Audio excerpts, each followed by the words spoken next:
আসসালামু আলাইকুম প্রিয় শিক্ষার্থীবৃন্দ, তোমরা যারা বিবিএস ডিগ্রি থার্ড ইয়ারের পরীক্ষার্থী আছো, যাদের ফর্ম ফিল আপ চলতেছে, অ্যাডভান্সড অ্যাকাউন্টিং সাবজেক্টটা খুবই ইম্পর্টেন্ট এবং এখান থেকে বেশ কিছু অঙ্ক আসে। তো এখানে chapter 1 accounting for stock holder equity. Accounting for stock holder equity থেকে প্রতি বছর ম্যাথ আসে, ইনশাআল্লাহ এবছরও ম্যাথ আসবে। এখান থেকে আজকে সাজেশন 3 তোমাদের জন্য নিয়ে আসলাম। তোমরা যদি চাও আমাদের কাছে কোর্সে পড়তে, তাহলে আমাদের হোয়াটসঅ্যাপ নাম্বার দেওয়া আছে 01615111232। এই হোয়াটসঅ্যাপ নাম্বারে মেসেজ দিলে কোর্সের ডিটেল জানতে পারবা। আমরা এখন সরাসরি সাজেশন 3 যে প্রশ্ন, সেই প্রশ্নটা তোমাদের সলভ করাবো। একটু মনোযোগ সহকারে খেয়াল করলে প্রশ্নটা কিন্তু এখানেই বুঝে যাবা এবং এটার সমাধান কত ইজিলি করা যায় সেটা তোমরা বুঝতে পারবা। আমরা একটু প্রশ্নটার দিকে খেয়াল করি। The stock holders equity account of GK existed on company have the following balance on December 31st 2004। অর্থাৎ জিকে এক্সিস্টেড কোম্পানি নামে একটি প্রতিষ্ঠানের স্টক হোল্ডার ইকুইটির অ্যাকাউন্টের ব্যালেন্স 31 ডিসেম্বর 2004 সালে নিচে দেওয়া হলো।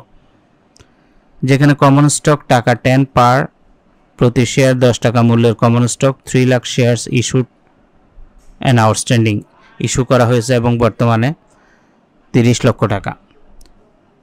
Paid in capital in excess of par, paid in ক্যাপিটালের ব্যালেন্স, এক্সেসের ব্যালেন্স হলো 12 লক্ষ টাকা। রিটেন্ড আর্নিংস 56 লক্ষ টাকা, মানে সংরক্ষিত আয়ের ব্যালেন্স 56 লক্ষ টাকা। এরপরে আরও কিছু ইনফরমেশন আছে, বলছে কি দেখো, শেয়ারস অফ জিকে সেস্টিস company stock are currently selling on the Midwest stock exchange at টাকা 37। অর্থাৎ জিকে সেস্টেড কোম্পানির শেয়ারগুলো মিডওয়েস্ট স্টক এক্সচেঞ্জ নামে একটি প্রতিষ্ঠান 37 টাকা দামে বিক্রি করে, কিন্তু শেয়ারগুলোর প্রকৃত দাম কিন্তু 10 টাকা। তাহলে 37 টাকায় বিক্রি করলে তারা 27 টাকা বেশি দাম নিয়েছে। ইনস্ট্রাকশন, করণীয়তে কি বলছে দেখো। Prepare the appropriate journal entry for each of the following cases. নিচের প্রতিটি অবস্থার পরিপ্রেক্ষিতে জবাবে দাখিলা দাও। 1 নম্বর কেস হলো a stock dividend of 5% is declared and issued. Stock dividend 5% issue করছে, ডিক্লেয়ার করছে এবং ইস্যু করছে। বি নাম্বার বলছে stock dividend of 100% is declared and issued. Stock ডিভিডেন্ডগুলো 100% ডিক্লেয়ার করছে এবং ইস্যু করছে। সি নাম্বার বলছে a 2-for-1 stock split is declared and issued. অর্থাৎ এ 2-for-1 স্টক স্প্লিট বলতে একটা শেয়ারকে 2টা শেয়ারে ভাগ করছে, মানে একটা শেয়ারের বিপরীতে 2টা শেয়ারে বিভক্ত করছে। তাহলে 3 লাখ শেয়ারগুলো 6 লাখ শেয়ার হয়ে যাবে। তো সেগুলো আমরা এখন জার্নালের জন্য পরবর্তী পেজটা রেডি করব। পরবর্তী পেজে আসে একটা জার্নাল করলাম, GK existed company journal entry, date, accounts title and explanation, reference, debit টাকা, ক্রেডিট টাকা। এখানে একটা জিনিস খেয়াল করো, আমরা বেসিক ক্লাস যে আমাদের কোর্সগুলোতে বেসিক ক্লাস আছে কিন্তু প্রতিটা অধ্যায়ের, সেখানে আমরা আলোচনা করছি যে স্টক ডিভিডেন্ড ডিক্লেয়ার করলে, স্টক ডিভিডেন্ড যদি আমরা ডিক্লেয়ার করি সেক্ষেত্রে রিটেন আর্নিংস ডেবিট করতে হয়, common stock dividend distributable credit করতে হয়। আবার একটু খেয়াল করো, যেমন এ নাম্বার বলছে stock dividend of 5% is declared and issued. Stock dividend 5% declare করছে এবং ইস্যু করছে। তো স্টক ডিভিডেন্ড ডিক্লেয়ার করলে written earnings debit, common stock dividend distributable credit. কিন্তু 5% করছে, বাট আমাদের যে শেয়ারগুলো 37 টাকা দামে কিন্তু ইস্যু করছে, তাহলে বেশি দামে ইস্যু করছে। এই যে বেশি যেটা ইস্যু করছে, normally retained earning debit, common stock dividend distributable credit হওয়ার কথা। বেশি যে টার্মটা করছে সেটার জন্য paid in capital excess of par দিয়ে আলাদাভাবে ওই 27 টাকার ক্রেডিট করতে হবে।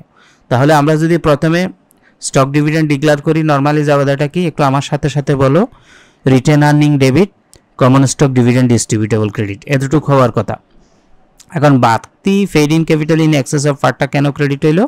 কারণ আমরা যে শেয়ারটা ইস্যু করছি মিডওয়েস্ট কোম্পানিকে, এক্সচেঞ্জকে, সেটা 37 টাকা দামে, কিন্তু শেয়ারটার দাম কত? 10 টাকা। বেশি যে 27 টাকা অতিরিক্ত হচ্ছে সেটার জন্য আলাদাভাবে এক্সেসটা ক্রেডিট করছে। এখন আসো 5%-এর হিসাব করি। আমাদের শেয়ারের সংখ্যা 3 লাখ। 3 লাখের ক্যালকুলেটারে যদি 5% করি তাহলে কিন্তু 15,000 হবে। তো রিটেন আর্নিং ডেবিট হবে 15,000 গুণ 37, 5,55,000। এই 37 কোনটা?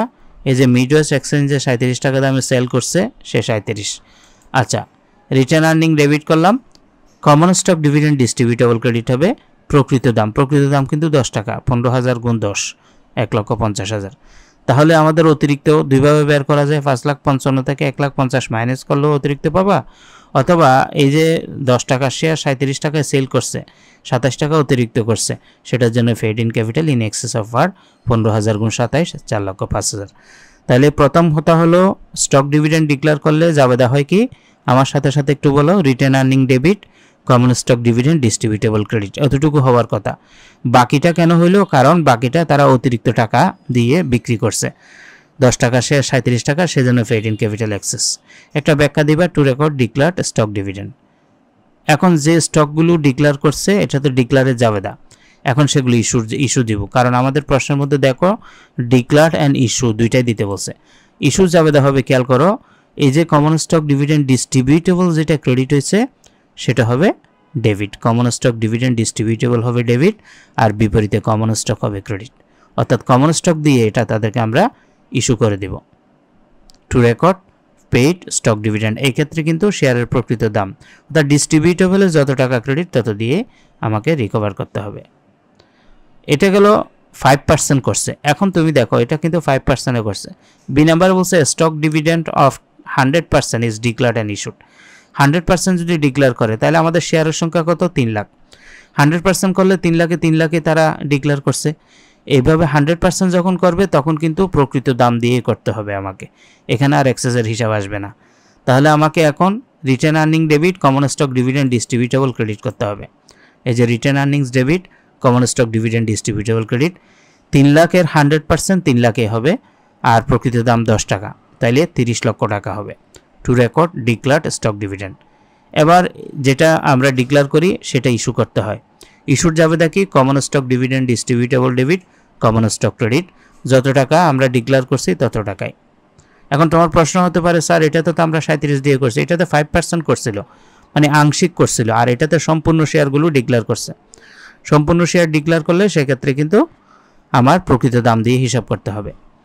তো কমন স্টক ডিভিডেন্ড মানে ইস্যুর সময় common stock dividend, ডিস্ট্রিবিউটেবল debit, common stock credit, দেখো এই এ নাম্বারের মধ্যে ইস্যুর সময় যেটা, বি নাম্বার ইস্যুর সময় সেটা। এ নাম্বারের মধ্যে ডিক্লারের যেটা written earning debit, common stock dividend, distributable credit, এইখানেও মানে ডিক্লারের সময় written earning debit, common stock dividend, distributable credit. তাহলে পার্থক্য কি? পার্থক্য হলো যখন 5% করছিল তখন অতিরিক্ত যে দামটা নিছে সেটার জন্য পেইড ইন ক্যাপিটাল এক্সেস দিছি, আর যখন 100% করব তখন আমাদের অতিরিক্তটার কোনো কাজ হবে না। এরপরে সি নাম্বারের অংশ দেখো, এ 2/1 stock split is declared and issued. এটার অর্থ হলো একটা শেয়ারকে দুইটা শেয়ারে বিভক্ত করছে। তাহলে একটা শেয়ারকে দুইটা শেয়ারে বিভক্ত করছে, আর তাহলে 3 লাখ শেয়ার 6 লাখ হয়ে যাবে। এক শেয়ার যদি 2 শেয়ার হয়, 3 লাখ শেয়ার 6 লাখ শেয়ার হয়ে যাবে, এবং ভ্যালুটা কমে, 10 টাকার শেয়ার 5 টাকা হয়ে যাবে, তাইলে এখানে 30 লাখ মিলবে, অর্থাৎ টাকা মিলাইতে হবে আমাকে। তো এটার দ্বারা এখনও লেনদেন হয় নাই, এটা কোনো লেনদেন হয় নাই, সেই জন্য আমরা সি নাম্বার দিয়ে লিখব নো এন্ট্রি, কোনো জাবেদা হবে না, যেহেতু এটা কোনো লেনদেন হয় নাই। দ্য পার ভ্যালু বিকামস টাকা 5, প্রতি শেয়ারের দাম 5 টাকা হয়ে যাবে, and the number of share outstanding increase টাকা 6 লাখ, এবং শেয়ারের সংখ্যা শুধুমাত্র 6 লাখ হয়ে যাবে। এটা পরবর্তীতে যখন আমরা ট্রানজ্যাকশন আসবে তখন এটা জাবেদা দেব। এই ছিল আমাদের আজকের ক্লাসগুলো না টেনে দেখবা, না টেনে দেখলে অবশ্যই ইনশাল্লাহ বুঝে যাবা। আর আমাদের সাথে কোর্সে যদি যুক্ত হতে চাও, আমাদের হোয়াটসঅ্যাপ নাম্বার দেওয়া আছে 01615311232, এই নাম্বারে মেসেজ দিলে কোর্সের ডিটেলস জানতে পারবা। আজকের ক্লাস এখানে শেষ করব। সবার প্রতি শুভকামনা রইল। আসসালামু আলাইকুম ওয়া রাহমাতুল্লাহি ওয়া বারাকাতুহু।